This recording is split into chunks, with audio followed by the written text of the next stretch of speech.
La hipertensión arterial ya no es un problema exclusivo de la edad adulta. Profesionales del CESFAM, Dr. Juan Enrique Losich, alertan sobre la necesidad de monitorear la presión arterial desde los 3 años de edad, advirtiendo que los hábitos sedentarios y la mala alimentación están exponiendo a los menores a riesgos cardiovasculares desde etapas muy tempranas. La doctora Martina Corisma explica este fenómeno con una analogía clara y detalló cómo la presión alta afecta el sistema circulatorio y por qué es un factor de riesgo crítico a largo plazo. Nosotros nos nutrimos de sangre, ¿sí? La sangre circula por todo el organismo llevando nutrientes, oxígeno, entre otras cosas.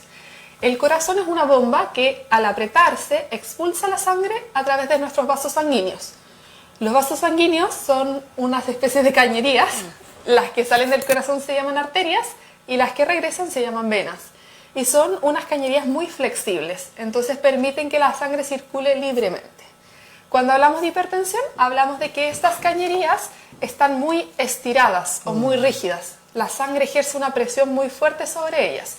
Y eso, a la larga, va dañando estas cañerías, estos vasos sanguíneos. Entonces ese daño de los vasos sanguíneos nos va a traer daño a los órganos como riñones, como los ojos, como el cerebro o como el corazón. Por eso decimos que la hipertensión es el principal factor de riesgo para enfermedades cardiovasculares.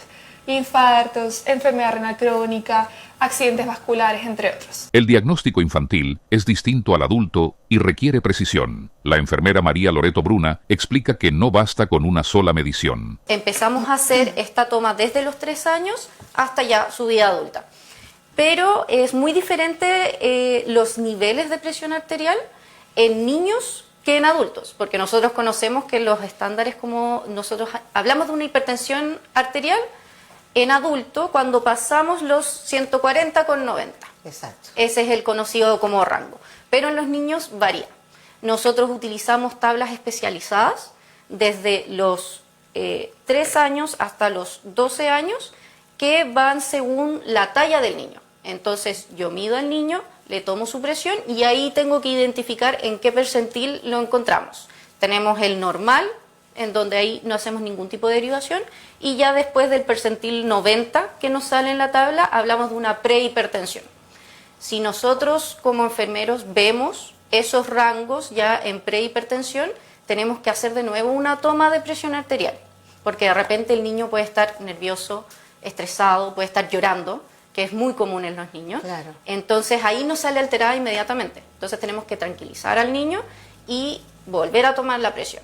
Si vemos que efectivamente está dentro de los rangos alterados, tenemos después que hacer 3 tomas de presión arterial. Como los paneles de presión que hacemos para los adultos. Exacto, es lo mismo. Es lo Se mismo. le hace un panel de presión a los niños. Y con ese panel nosotros lo tenemos que derivar al médico. Porque ahí es el médico el que tiene que efectivamente ver si se diagnostica la hipertensión arterial o se descarta. La enfermera recalca que la hipertensión suele ser un enemigo silencioso y por qué la detección temprana es vital. La hipertensión de repente no tiene síntomas. A lo más nos vienen dolores de cabeza, un poco de cansancio, pero no es un síntoma constante. Entonces no nos damos cuenta que estamos teniendo hipertensión. El poder detectarla tempranamente nos ayuda a todo lo que decía la doctora, prevenir el daño de los órganos más grandes, el riñón, el cerebro, el corazón. Queremos evitar que eso suceda. Entonces, si yo tengo un diagnóstico al tiro desde una temprana edad, podemos generar que no se nos genere esta como dominó y caer en todas estas enfermedades y todos estos riesgos cardiovasculares que nos puede traer a la larga. Podemos darles a los padres, tenemos la sospecha de hipertensión, pero nosotros llegamos hasta ahí. Ellos son los responsables de llevar al niño a los controles con el médico y ver si efectivamente hay o no hay un diagnóstico. Quedarnos solamente en la sospecha no nos sirve de nada, la verdad. Para la doctora Corisma, la noticia positiva es que en la infancia, la hipertensión suele ser fácilmente reversible mediante cambios en los hábitos. Es muy raro usar medicamentos, porque la gran mayoría de las veces es por un tema de hábitos, ¿ya? Hay varios hábitos que debemos modificar. Primero, súper importante lograr un peso normal. Ahí obviamente nos vamos a apoyar con nutricionistas. Entonces, niños que ya logran un peso normal, muchas veces ya pasa la hipertensión. ¿Ya? Eso es súper positivo en ciertos ámbitos porque es una hipertensión fácilmente reversible, a diferencia de los adultos. Por otro lado, la actividad física. Niños menores a 1 año, o sea, lactantes menores, deben hacer al menos 30 minutos de actividad física al día. Y tú dices, pucha, ¿cómo hago entrenar una guagua de 3 meses? Claro. Bueno, la idea es que durante el día esté de guatita, que yo siempre les digo, las guaguitas entrenarlas de guata sobre una goma eva y, por ejemplo, tolerará 5 minutos. Si eso lo hago 6 veces en el día, ya logré media hora de ejercicio. Claro. Entonces, si buscamos, cada edad tiene recomendaciones. A los 3 años ya tienen que hacer como 3 horas de actividad física. Entonces, eso es súper importante conocerlo. Porque, por ejemplo, si tenemos pantallas, es súper difícil que logremos 3 horas de actividad física. Pero si no tenemos pantalla, o sea, la niña o el niño va a estar corriendo de acá para allá, subiéndose, y espontáneamente lo va a hacer. Tercero, la sal.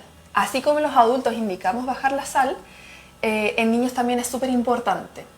Generalmente hablamos que en los preescolares debiese ser menos de media cucharadita de té de sal al día. Y eso incorpora también todos los alimentos que compramos, que ya vienen preparados. Por ejemplo, si compramos un paquete de galletas, aunque sean dulces, ya traen sal. Entonces, en global, en todo el día, menos de media cucharadita. Ahora, ¿por qué es tan importante el tema de la sal? Porque nuestra agua del cuerpo se regula con la sal. Si yo como más sal, mi sangre está más salada. Entonces, el cuerpo acumula más líquido, retiene más líquido para que se mantenga el salado, por decirlo así. Sí. Por lo mismo, si dejamos de comer tanta sal, el cuerpo no necesita tanta agua y bota más agua espontáneamente y estamos más deshinchados, menos presión, nos sentimos mejor. Por eso sería súper importante. Entonces yo diría, la nutrición, la actividad física, evitar el consumo de sal, esos como los principales cambios de estilo de vida. Entonces en CESFAM es muy raro, no vamos a dejar medicamentos para la presión, a diferencia de los adultos, sino que nos vamos a enfocar mucho más en corregir esas causas, porque la mayoría de las veces esa es la única intervención necesaria para revertir la enfermedad.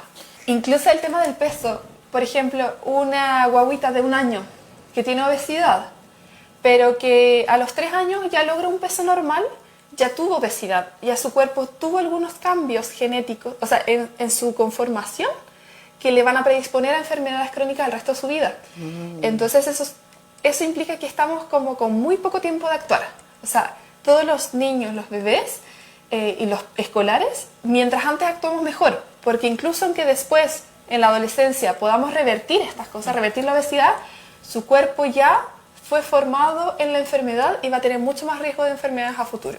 Finalmente, la invitación a la comunidad a inscribirse en el programa Más Salud en Comunidad. María Loreto Bruna destacó que este programa está abierto a toda la población, independiente de sus antecedentes médicos, ofreciendo talleres de actividad física y nutrición. Las inscripciones están abiertas en la oficina de SOME o en la oficina del programa del CESFAM, Dr. Juan Losich.